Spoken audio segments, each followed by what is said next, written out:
berikan ku kakimu melangkah dalam rencanamu. Berikan ku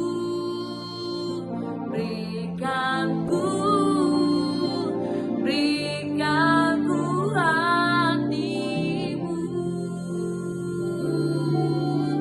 Berikan ku hati seperti hatimu yang penuh dengan belas kasihan. Berikan ku mata seperti matamu, memandang tuayan di sekelilingku. Berikan ku tanganmu untuk melakukan tugasmu. Berikan ku kakimu melangkah dalam rencanamu. Berikan ku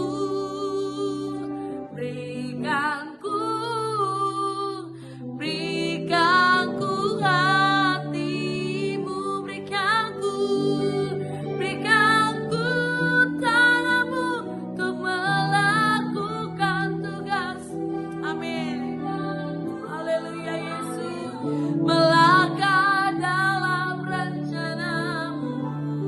Berikan ku hatimu.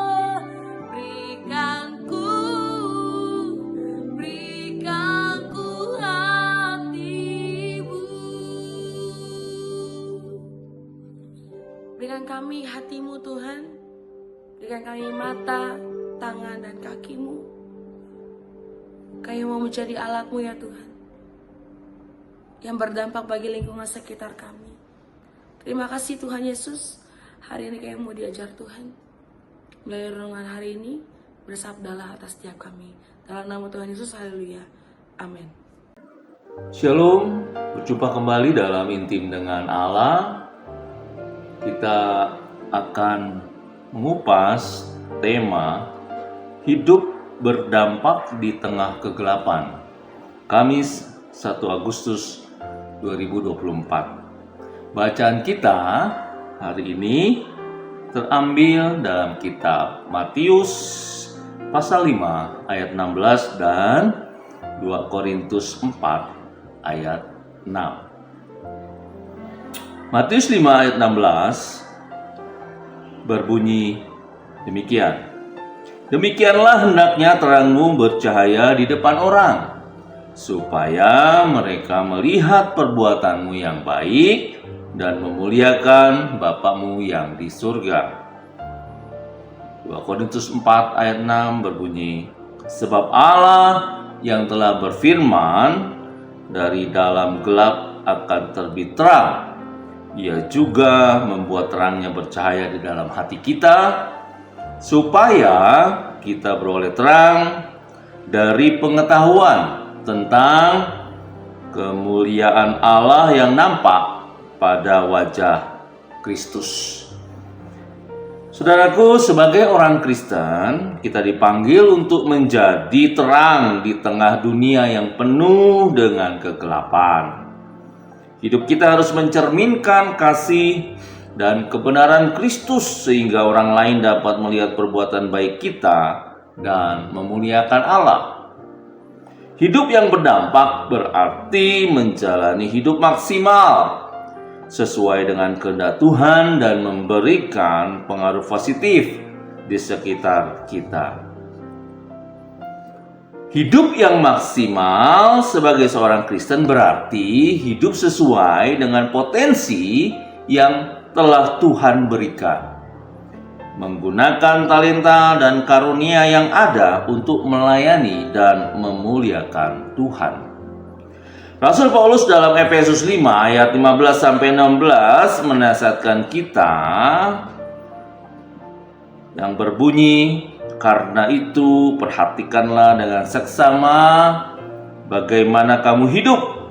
Janganlah seperti orang bebal, tetapi seperti orang arif, dan pergunakanlah waktu yang ada, karena hari-hari ini adalah jahat.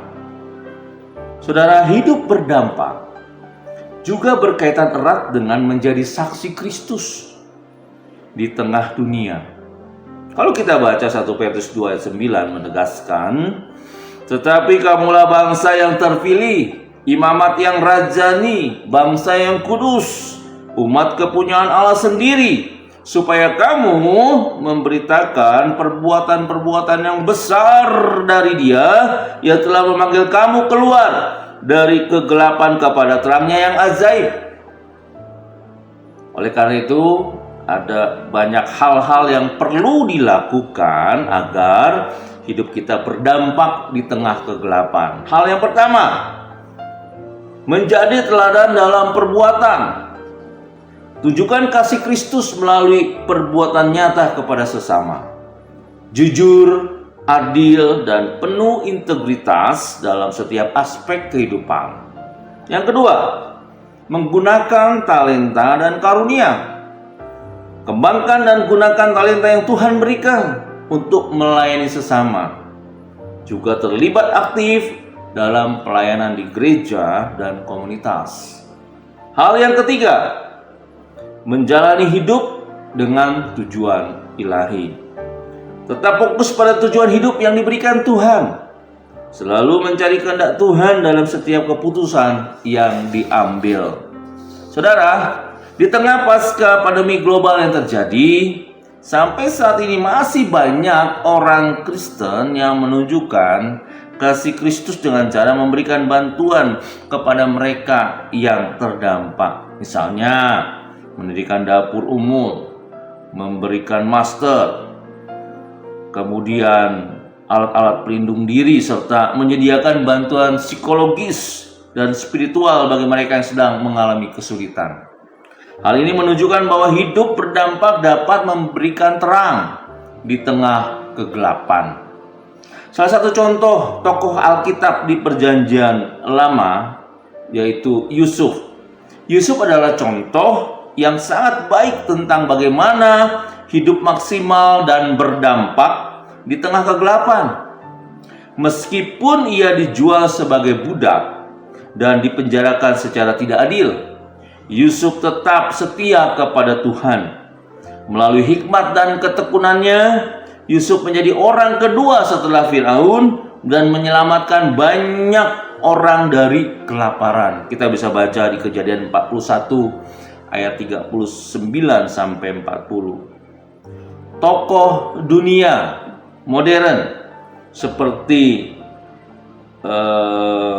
Mr. William Wilberforce, seorang politikus Inggris, menggunakan posisinya untuk berjuang mengakhiri perdagangan budak di Inggris.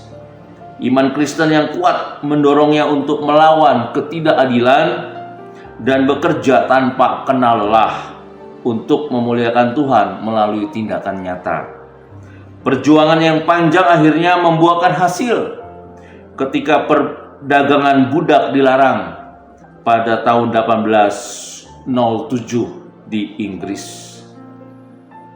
Ini beberapa ayat-ayat Alkitab yang juga mendorong kita untuk kita berdampak di tengah kegelapan, antara lain Filipi 2 ayat 15 yang mengatakan, supaya kamu tiada beraib dan tiada bernoda sebagai anak-anak Allah yang tidak bercela di tengah-tengah angkatan yang bengkok hatinya dan yang sesat ini, sehingga kamu bercahaya di antara mereka seperti bintang-bintang di dunia.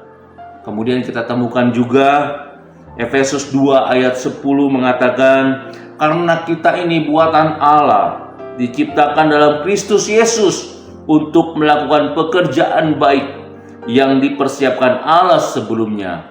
Ia mau supaya kita hidup di dalamnya. Refleksi kita hari ini, mari kita merenungkan bagaimana kita hidup maksimal dan berdampak di tengah dunia yang penuh kegelapan. Apakah hidup kita sudah memancarkan terang Kristus? Apakah kita sudah menggunakan talenta dan karunia yang Tuhan berikan untuk memuliakan Dia? Melalui iman yang teguh dan perbuatan yang nyata, kita dapat menjadi terang yang bercahaya di tengah gelap, sehingga orang lain melihat perbuatan baik yang kita lakukan dan memuliakan Bapa di surga. Mari kita berdoa. Bapa surgawi, terima kasih untuk kebenaran firman Tuhan yang mendorong kami untuk hidup berdampak di tengah kegelapan. Jadikan kami terang dimanapun kami berada, sehingga nama Tuhan dipermuliakan. Terima kasih Bapa untuk kegiatan pada hari ini. Kami menyerahkan keberadaan kami ke dalam tangan Tuhan, sebab kami percaya bersama Allah kami berhasil dan beruntung. Terima kasih Tuhan Yesus. Kami mulai hari kami di dalam nama Tuhan Yesus. Amin. Selamat bertemu kembali pada intim dengan Allah di kesempatan yang lain. Tuhan Yesus memberkati.